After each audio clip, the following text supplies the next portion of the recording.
A Aurolux anunciou uma nova alternativa para empresas que querem investir em armazenamento de energia sem precisar arcar com altos custos iniciais. Trata-se de um BESS as a Service, voltado para o atendimento de consumidores do setor comercial e industrial.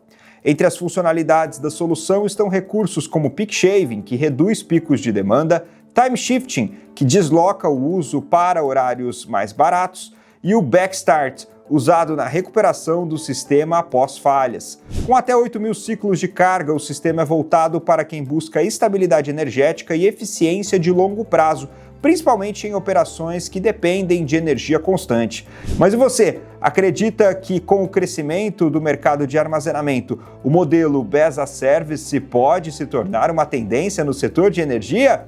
Deixe aqui nos comentários a sua opinião e comente Energia em 60 para receber o conteúdo completo.